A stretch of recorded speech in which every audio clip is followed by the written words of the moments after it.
On va revenir au Parti québécois. On va sauter un peu, puisqu'on est au provincial, on va parler un peu du Parti libéral du Québec. Ça fait des mois maintenant qu'on en parle concernant la course à la direction du parti. Qu'est-ce qui se passe? Est-ce qu'il y a un intérêt? On avait mentionné quelques noms de certaines personnes qui pourraient être intéressées ou qui pourraient avoir les compétences nécessaires de prendre le leadership. Durant l'été, il y a eu quelques annonces de ces personnes-là qui ont identifié leur non-intérêt, si on peut dire, de rentrer dans la course. On va mentionner ces gens-là, mais puis on va arriver à Marc Tanguay. Donc, avant qu'on arrive à Marc Tanguay, juste pour dire, parce qu'on avait mentionné dans des épisodes précédents que les noms de André Fortin, Monsef Déragi, Marois Risky, Frédéric Beauchemin, on avait mentionné tous ces noms-là. On les voit évidemment sur les réseaux sociaux, ils sont tous actifs évidemment. Donc durant l'été, Marois Risky, c'était un peu avant, elle avait déjà mentionné qu'elle n'avait pas l'intérêt de se lancer dans la course. Il y avait toujours une question sur Monsef Déragi, André Fortin. Durant l'été, on a appris que eux autres, ils n'avaient pas l'intention de se lancer.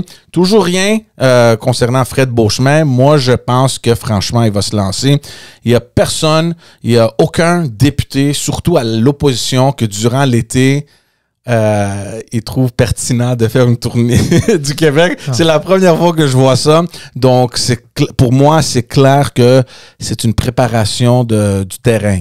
Je sais pas ce que tu penses, mais on attend toujours. Peut-être que c'est juste notre imagination. Peut-être qu'il aime ça tellement qu'il a décidé, garde, on va partir en tournée au Québec durant l'été. J'ai jamais vu ça de ma vie, surtout d'un député à l'opposition.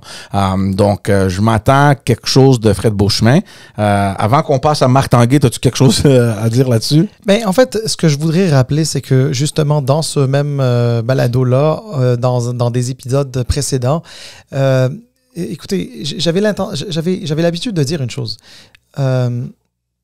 Au PLQ, oui, ça va mal dans l'absolu, mais il reste que c'est quand même une bonne nouvelle qu'il y ait tant de personnes qui réfléchissent potentiellement à se lancer à la course à la chefferie. Donc, à l'époque, effectivement, on parlait d'André Fortin, on parlait de Monsef Déragi, on parlait de Marc Tanguay, on parlait de Frédéric Beauchemin, on parlait de Marois Risky, on a parlé d'Alain Reyes, on a parlé de Joël Lightbound.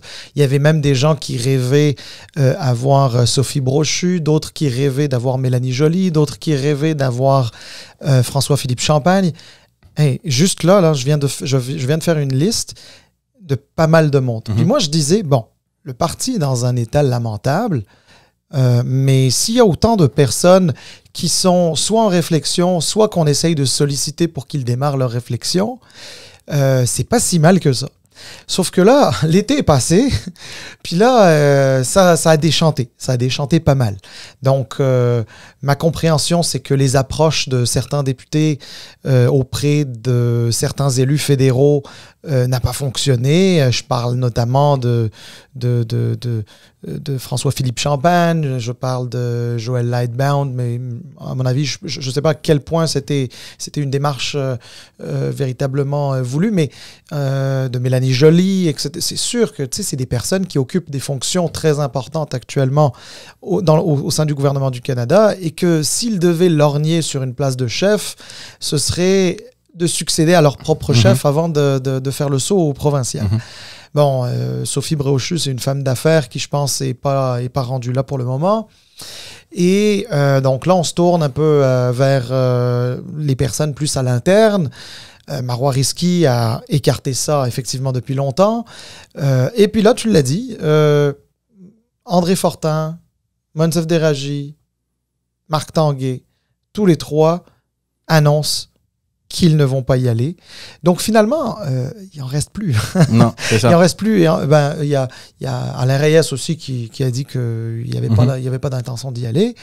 Lightbound, Joël Lightbound, c'est pas tout à fait clair. Là, oui, mais non, mais oui, j'y réfléchis, mais je sais pas. Mais là, je finis d'abord mon mandat.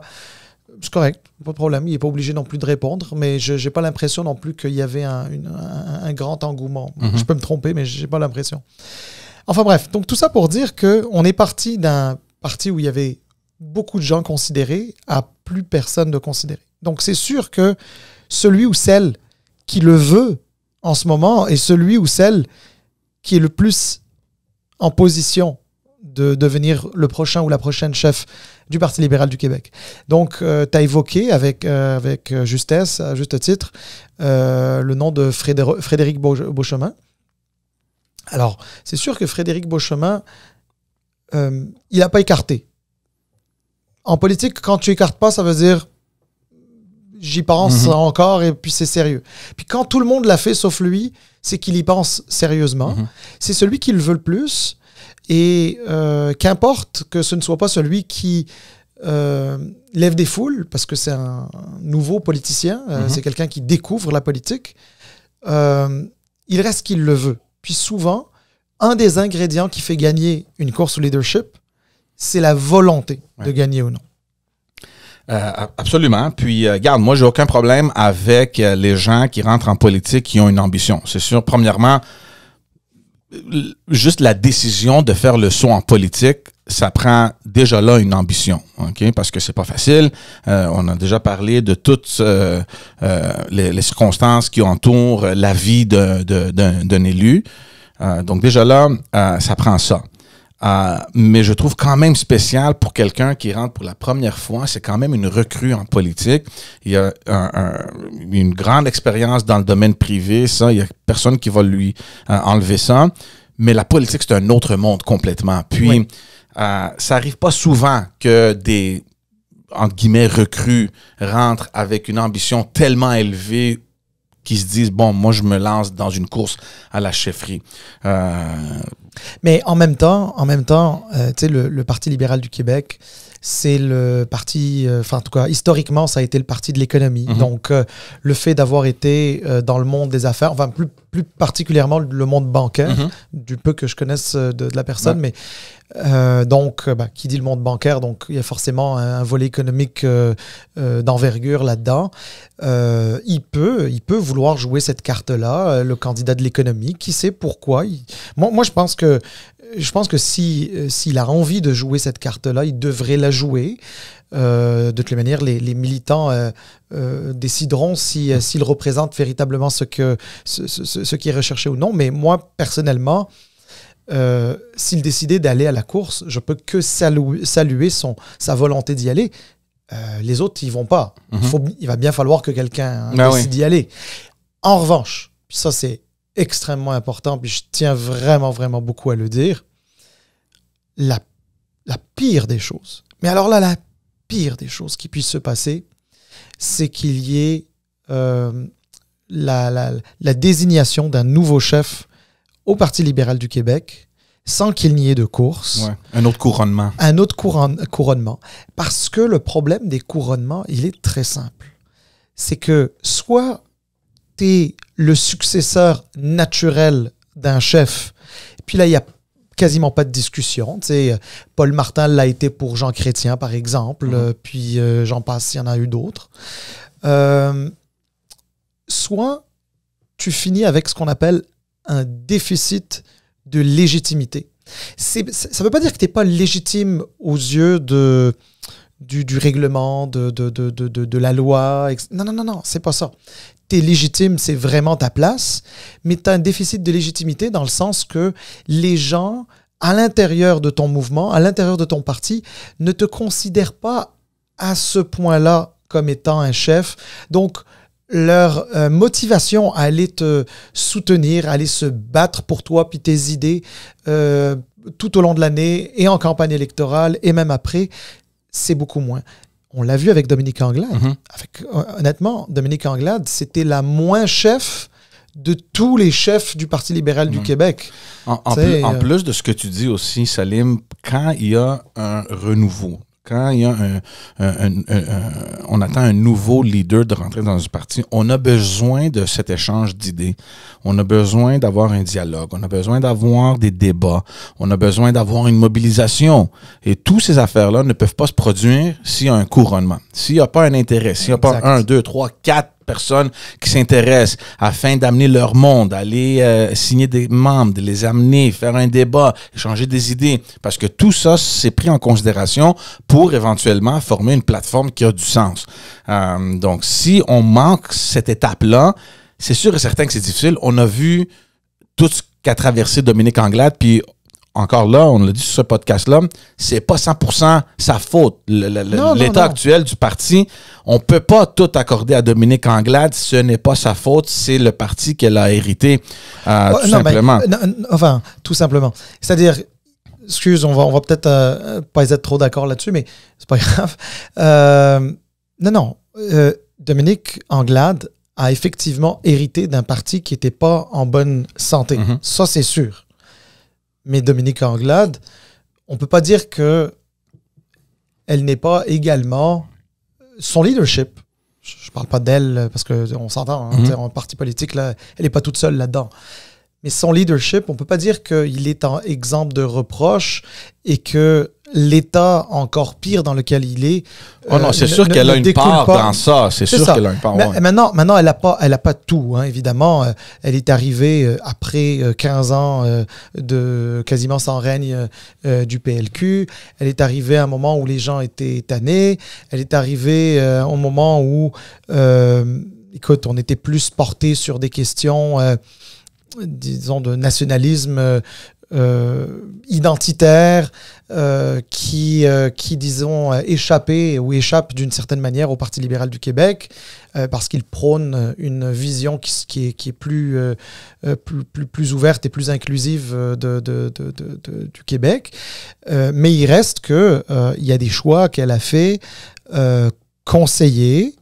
On le sait maintenant, aujourd'hui, tout le monde parle, mais tu sais, je veux dire, conseiller, ou j'ai envie de dire parfois mal conseillé, voire très mal conseillé, qui ont fait en sorte que pire que la défaite électorale, c'est la déconnexion avec ta propre base. Ouais, non, je suis d'accord avec toi à 100%. Donc, tout ça pour dire qu'on veut éviter une situation qu'on a déjà vue, puis pas si longtemps, puis on veut surtout éviter que ça se répète. Okay? Donc moi, la seule chose que j'ai à dire, c'est si Fred Beauchemin veut se lancer, bravo pour lui. Je le suis sur les réseaux sociaux. Tout ce que je peux dire, c'est que il fait ce qu'il doit faire. Si jamais il veut se lancer, si c'est toutes les tournées qu'il fait, puis toutes les rencontres qu'on voit sur les réseaux sociaux aussi, c'est en vue de préparation pour une potentielle course à la chefferie, bravo pour lui, c'est ça qu'il faut faire. Il faut aller sur le terrain, il faut rencontrer les gens, il faut faire une tournée, il faut rencontrer les grands leaders et voir comment on peut mobiliser les gens. Il fait tout ce qu'il doit faire. Et je suis d'accord avec toi, il faut juste s'assurer qu'il y ait une course et une vraie course. Une course de personnes qui ont la capacité et les compétences de prendre la relève de ce grand parti. Et je vais être peut-être méchant, mais il faut éviter d'avoir des personnes qui vont amener des mots de tête. Et je parle, je sais pas si c'est une rumeur, mais ça circule. Les noms comme Balarama Holness, là, je vous en prie, qui reste chez lui. C'est mon opinion personnelle. Garde. On veut trouver des personnes là, qui, premièrement, ont quelque chose à offrir au parti puis à la société québécoise en termes des valeurs du parti. Donc, je ne sais pas si le parti a une difficulté à aller trouver ces gens-là, mais tout ça pour dire que ça, pour moi, ça urge. C'est quelque chose qui doit se faire, puis ça doit se faire tout de suite. Et tout ça pour revenir à Marc Tanguay. Parce qu'il a dû gérer une petite crise, là, puis c'est jamais le fun quand les affaires internes commencent à sortir de façon anonyme dans les médias. C'est du dirty politics, puis c'est la game.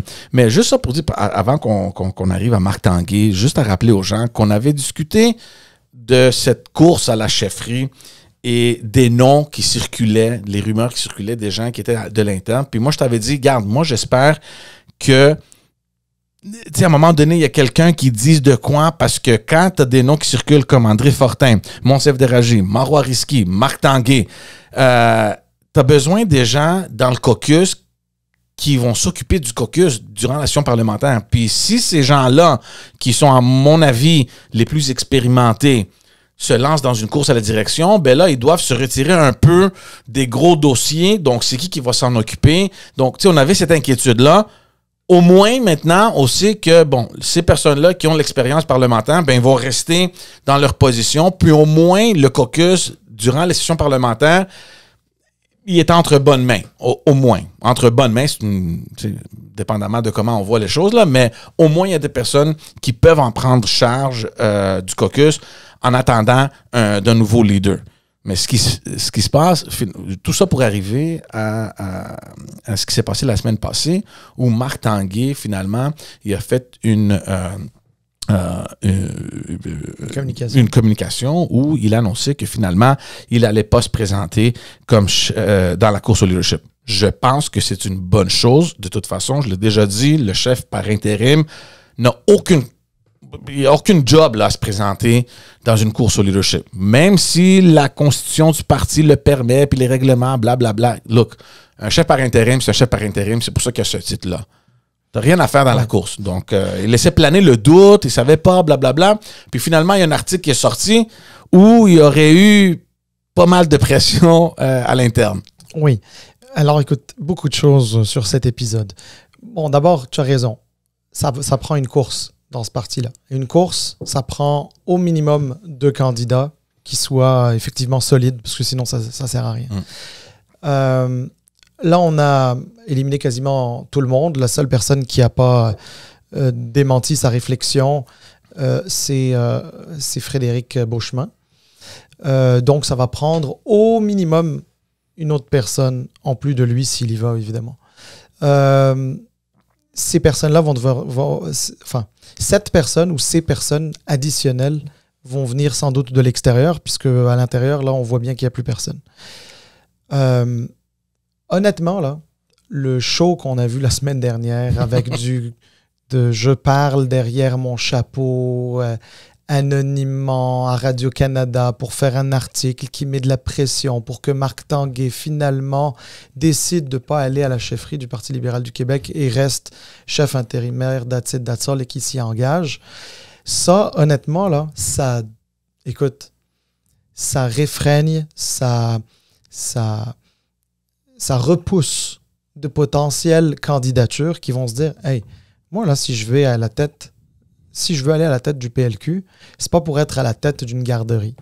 Moi, j'ai envie d'être à la tête d'une opposition officielle qui va peut-être prendre le pouvoir, idéalement prendre le pouvoir en 2026, c'est ça que cette personne va se dire, ou si elle prend pas le pouvoir, va chercher 10, 15 sièges, peut-être 20, je sais pas. La personne a le droit de rêver au chiffre qu'elle veut. Ouais.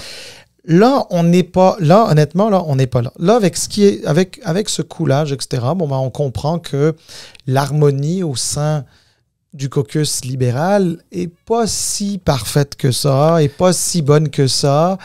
Puis je comprends ton point. C'est toi, en gros, tu dis un chef par intérim doit faire l'intérim, doit pas pouvoir avoir une visée sur le poste à temps plein. Je suis d'accord avec toi.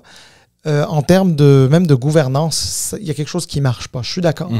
Cela dit, ça, c'est une réflexion que souvent on a lorsqu'un parti est pas si mal foutu. Là, en ce moment, on a un parti qui va très mal. C'est un parti qui n'a pas le luxe de dire « Ah, lui, je le veux comme candidat, elle, je la veux comme candidat, pas lui, pas elle. » Non, la réalité, c'est que c'est un parti où on a besoin de tout le monde de sérieux, bien sûr, mais on a besoin de tout le monde. Tanguay, lui, il sait d'une certaine manière, je dis d'une certaine manière parce que c'est pas tant un sacrifice que ça, mais il s'est sacrifié d'une certaine manière, à dire, je veux être intérimaire, je vais être intérimaire, mais à condition que on ne m'empêche pas d'être le chef. Tu sais, oui, mais dans ce cas-là, la réalité, là, puis c'est pas pour enlever quoi que ce soit qui que ce soit d'autre dans le caucus, mais quelqu'un qui est capable véritablement de faire l'intérim avec un travail d'intérim, un vrai travail d'intérim. Il n'y en a pas tant que ça. Non, et on l'a déjà mentionné. Moi, je suis 100% en faveur que Marc Tanguay soit le chef par intérim. Je ne voyais personne d'autre qui aurait pu assumer cette responsabilité. Le problème que j'avais, c'est cette idée d'utiliser ce poste par intérim comme tremplin pour rentrer dans une course. Ça, moi, j'ai jamais apprécié ça.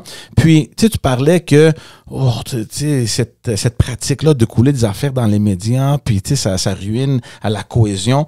Mais en même temps, juste pour de donner un contre-argument à ça, si on regarde ça du point de vue de ses collègues, là, des députés en chambre, qui se demandent, coudon, on a besoin d'un leadership. Puis là, en ce moment, on a un chef qui ne sait pas trop quoi faire. On a des personnes qui sont dans des positions qui peut-être ils ne sont pas aussi bons que ça. Peut-être qu'on a besoin de petits remaniements. Puis on peut pas faire ça parce que Marc Tanguay, il sait pas que il veut pas ruiner des relations ou je sais pas trop quoi dans sa tête.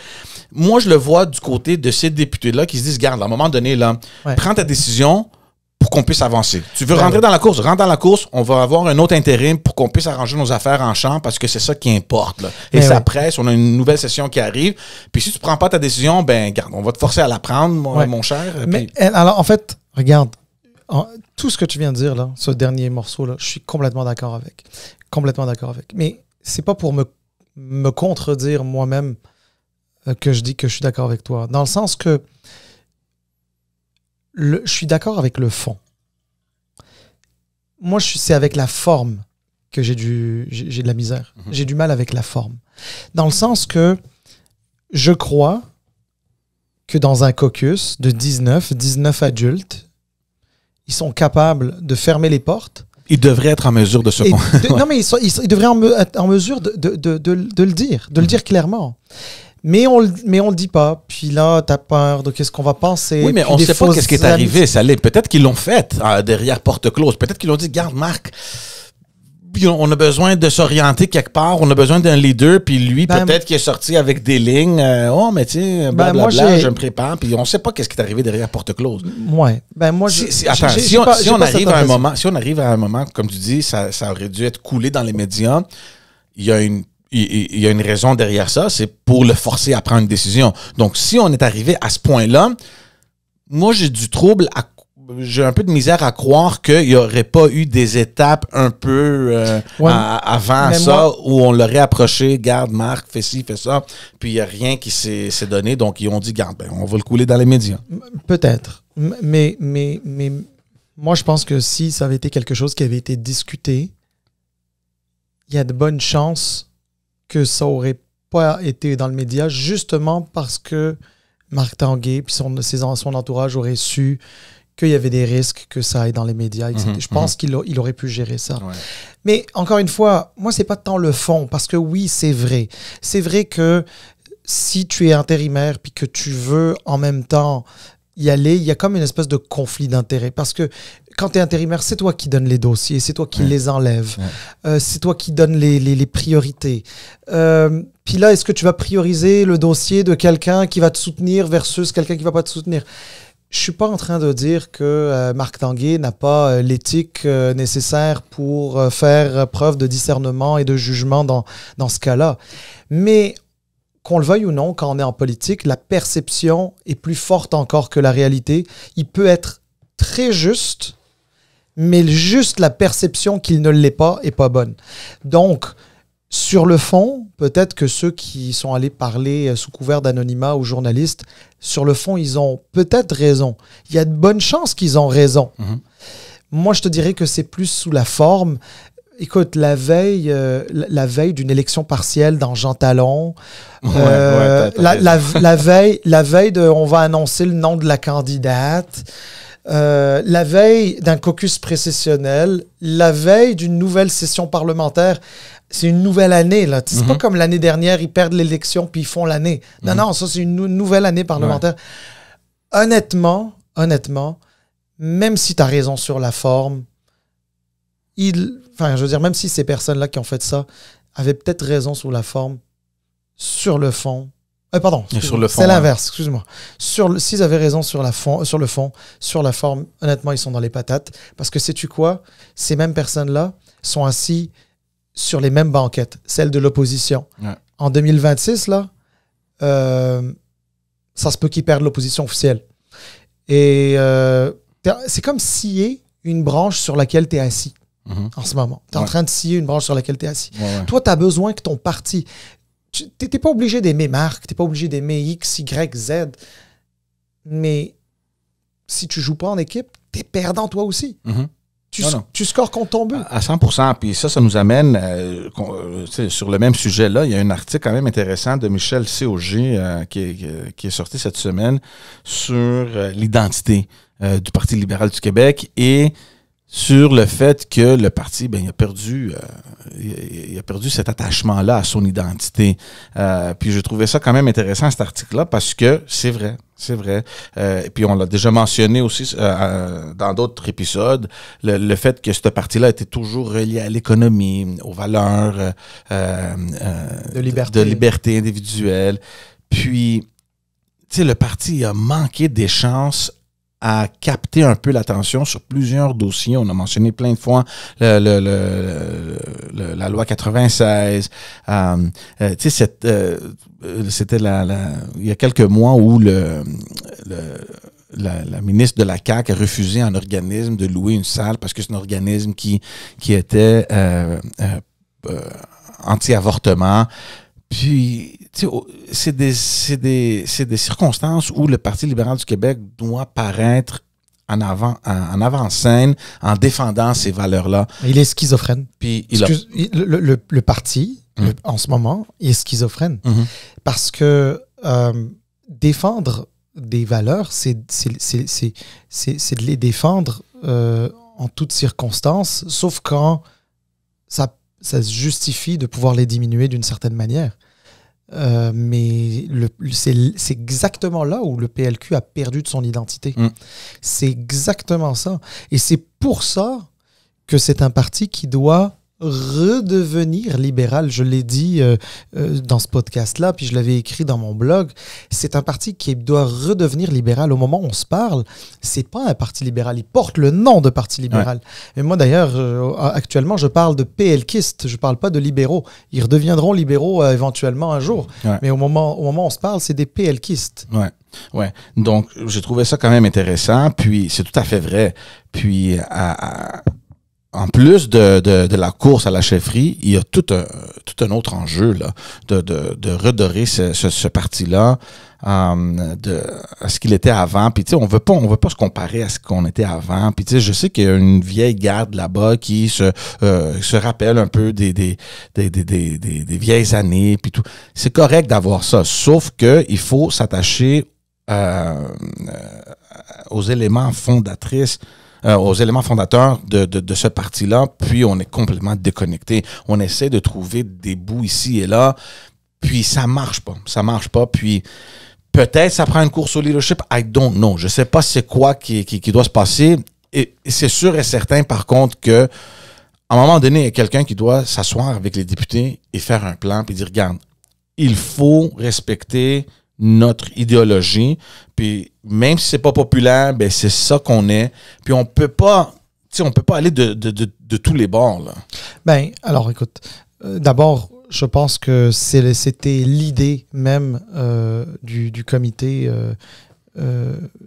de relance là avec André Pratt, etc. Je sais pas si c'est ça qu'ils vont faire.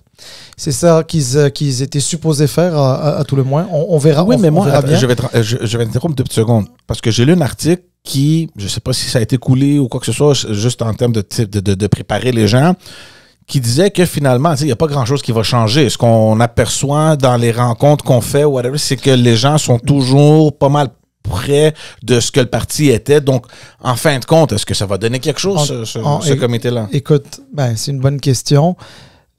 Regarde, en toute humilité, je pense que ils ont botché un peu le concept. Parce qu'effectivement, lorsque tu vas rencontrer des militants, les militants, à juste titre, disent il ne faudrait pas qu'on oublie ce que nous sommes des libéraux, etc. Mais le message qui ressort à l'externe, dans les médias régionaux ou autres, c'est les libéraux du Québec n'ont rien compris, ils veulent rester comme ils étaient. Bon, tant qu'à rester comme ils étaient, on va les laisser dans l'opposition. Ouais. Tu sais, il y a beaucoup de gens qui réagissent comme ça. Le message n'est pas bon. Alors, attention, là, il n'y a personne qui veut, négocier des valeurs, les valeurs du Parti libéral du Québec. La question, c'est comment ils s'expriment concrètement en politique publique par la suite, comment ils respectent un positionnement idéologique, comment est-ce que ça permet au Parti libéral du Québec de renouer avec son identité. Hein, tu parlais de l'article de Michel Séauger. Tu sais, c'est ça. Moi, je pense qu'ils ont fait l'exercice à l'envers. Je pense qu'ils sont partis d'une tournée de consultation. Moi, je pense qu'il fallait qu'il y ait une réflexion en amont et qu'avec la réflexion en amont, ils donnent le mandat, non pas à leur propre comité, mais admettons à la commission politique, c'est celle qui génère d'habitude du contenu, pour faire cette consultation-là auprès des membres, etc. Donc moi, je pense qu'ils ont fait le travail à l'envers. Bon, on ne va pas juger un rapport avant même de l'avoir lu, mais je suis d'accord avec toi. La perception de l'externe, c'est « Ah ben, on est allé en Estrie, ils nous ont dit « Changez pas ». On est allé à Gatineau, on nous a dit « Changez pas ». On est allé dans le centre du Québec, on nous a dit « Changez pas ». On est allé à Québec, on nous a dit « Changez pas ». Ah, OK, donc dans le fond, changez pas, restez pareil. Ça, c'est le message que les gens ont retenu. Et c'est pour ça que je pense qu'il y aurait dû y avoir une réflexion en amont, avant d'aller voir le monde, parce que le monde aurait pu réagir sur la réflexion, façonner cette réflexion, enrichir cette réflexion, lui donner le goût du jour, tu sais, mais il y aurait eu une base. Mais là, dans le fond, c'est comme, cette tournée, ça a été comme... Je ne sais pas combien il y a de militants aujourd'hui au PLQ, là. Je ne sais pas combien ils en ont visité. Admettons qu'il y a 17 régions et ils ont en moyenne croisé, je ne sais pas moi, 20. Donc, ils ont peut-être croisé 350 personnes, disons, là. 350 personnes qui réfléchissent à la même chose au même moment, je ne sais pas. Moi, je pense qu'il y aurait dû y avoir une réflexion à l'avance. Mais enfin. Non, 100%.